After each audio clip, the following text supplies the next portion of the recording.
And so what I'd like to do is start with telling you a little bit about what happened to me when I was in school. The harassment started when I was in 7th grade, and it started with verbal harassment, as it often does. Kids were calling me fag and queer, and why they targeted me, I don't know, but they did. I wasn't interested in girls. I wasn't interested in sports, and so for a variety of reasons, I was singled out and targeted. I also happened to be gay. And so the harassment started, like I said, with verbal harassment. And being the kid that I was, I went into the student handbook and looked up harassment and found out what steps I was supposed to take to address the harassment. And that involved telling the guidance counselor who directed me to the principal of the school. And in the very beginning, the principal said things to me like, I'll take care of it, I'll deal with it, and nothing changed. The harassment continued until one day in the 7th grade, I was in a bathroom with my brother.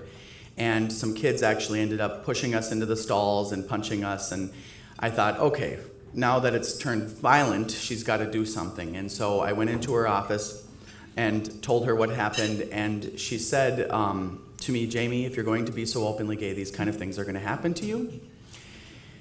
And I was shocked. I left school and was suspended for leaving school without permission. I went home and told my parents. My parents demanded a meeting with these kids and their parents. And so there was 2 of the kids. One of the moms came, my mom, my dad, me, my brother, and the principal of the high school, of the middle school. And at that meeting, we talked about what had happened, and Mary Podlesny, the middle school principal, actually said, Mr. and Mrs. Nabozny, boys are going to be boys, and if your son is going to be openly gay, he has to expect this kind of stuff. Well, as you can imagine, that sent a green light to those kids that it was okay to continue to harass me. And from that episode, the harassment continued to escalate. I attempted to kill myself, was put into an adolescent psych ward, and then was returned back to the middle school in the 8th grade.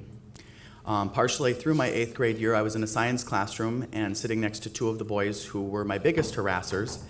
And they started groping me and grabbing me and pushed me to the ground and pretending like they were raping me in front of the entire class. The teacher was out of the classroom. I got up, my shirt was ripped, I was crying, I ran to the principal's office expecting, surely she's got to do something now, it is a sexual thing, and I know there's a lot of rules about sexual harassment and what you're not supposed to do in school, and she just looked at me and she shook her head and she said, Jamie, if you don't have an appointment, I don't have anything to say to you. I left school and went home and I attempted to kill myself again.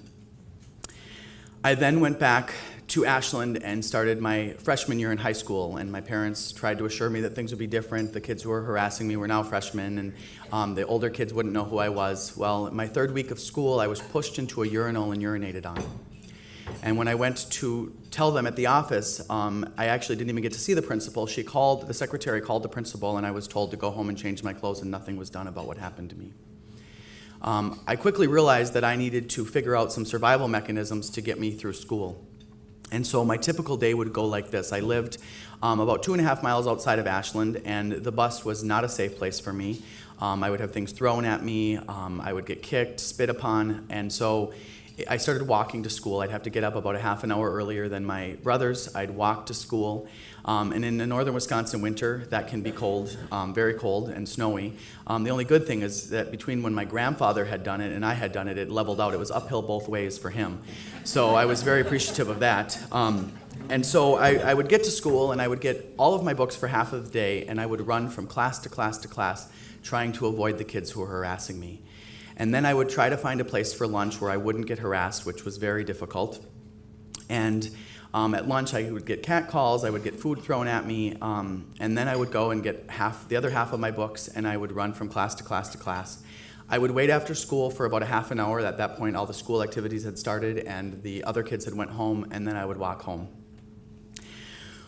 And basically, I think a lot of times I thought that I had went numb between my 9th grade years and the last incident that happened to me, because I really didn't show my emotions at school. I'll tell you, I showed them at home. I would go home and lock myself in my room and cry, and my parents were at the end of their ropes trying to figure out what to do and trying to help me. I recently, in making the documentary, found out another thing that my vice principal in the high school had said when one of the teachers complained about the harassment I was enduring. He actually told her, "What do you expect when he's hitting on the hockey team?" Well, I'll tell you, I had no clue who played hockey or what the score was for the last hockey game, let alone was I hitting on them. But it just told you the climate, I guess, that was existing in my school. So in my 11th grade year, I'd found a place to hide in the morning before school started, and that particular day I didn't hide well enough. And some kids found me, and I was sitting cross-legged on the floor, and one of them pushed or kicked the books out of my hands and said, "Get up and fight, faggot." And when I went to pick the books up, he started to kick me. And he continued to kick me and kicked me until the lights in the library went on, which meant that the librarian was there, and at that point they took off, and I had to be taken to the hospital. I had to have emergency abdominal surgery for internal bruising and bleeding, and my spleen had ruptured. I had a tear in my stomach.